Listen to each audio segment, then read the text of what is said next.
Ketemu lagi dengan Kak Farhan atau Kak F3, tutor biologi bikin kamu paling biologi. Mari kita bahas soal tentang sistem respirasi untuk persiapan TKA atau tes kemampuan akademik.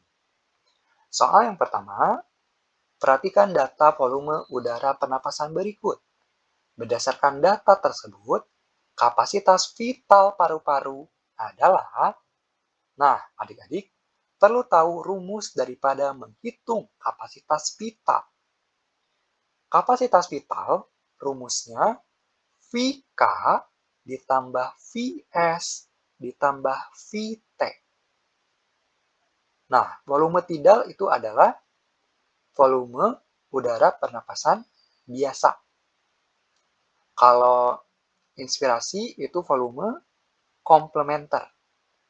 Ekspirasi suplementer, residu itu volume udara sisa.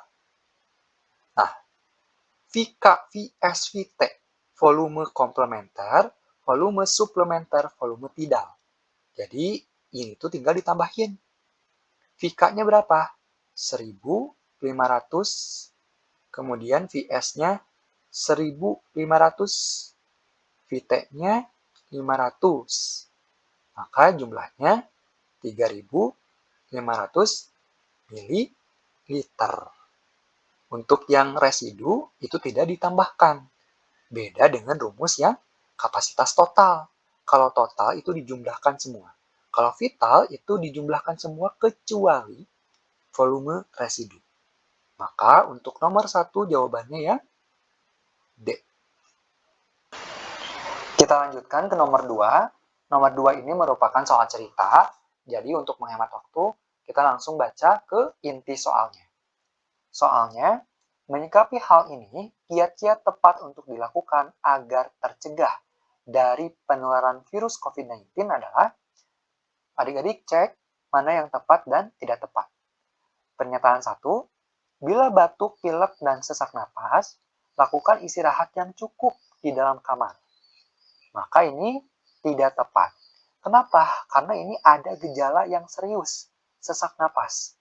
Nah, kalau misalnya udah sesak napas, maka adik-adik mesti melakukan pertolongan pertama.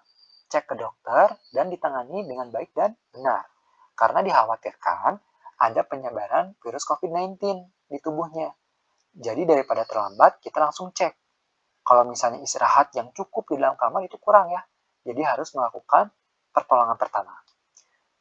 Kemudian yang kedua, sering mencuci tangan menggunakan air mengalir bersih. Ini tidak tepat. Sekalipun katanya sering, tapi kalau hanya menggunakan air bersih itu kurang. Jadi ketika cuci tangan, kita mesti mengaplikasikan sabun juga. Karena ketika kita pakai sabun, nanti virus atau bakteri itu akan mati ya, musnah. Dia nggak nyaman dengan ingredients yang ada di sabun. Kemudian yang ketiga, bila berada di kerumunan, selalu menggunakan masker dan membawa hand sanitizer. Tepat ya. Jadi kita ketika ketemu banyak orang, kita tetap harus bisa mematuhi protokol kesehatan ya, supaya memutus penularan virus COVID-19. Kemudian yang berikutnya, kontak jarak dekat dengan penderita COVID-19. Ini tidak tepat. Jadi ketika ada teman kita yang terkena COVID-19, kita mesti jaga jarak ya. Biarkan dokter yang menangani penderita tersebut. Kalau misalnya kita harus komunikasi dengan dia, lebih baik kita virtual. Kemudian yang terakhir, rajin berolahraga dan istirahat cukup. Tepat ya.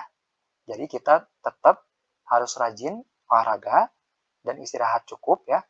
Kemudian ketika olahraga, kita juga tetap harus mematuhi protokol kesehatan.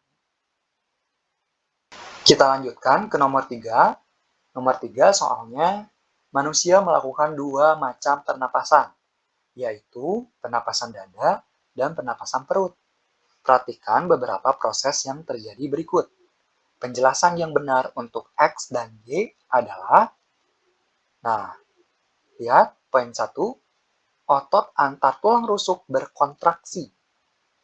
Ada otot antar tulang rusuk. Maka ini merupakan mekanisme pernapasan dada. Kalau pernapasan perut itu pakai diafragma. Tipsnya, untuk mudah mengingat perbedaan mekanisme pernapasan dada dan pernapasan perut, kalau perut itu ingat ketika seseorang bernyanyi.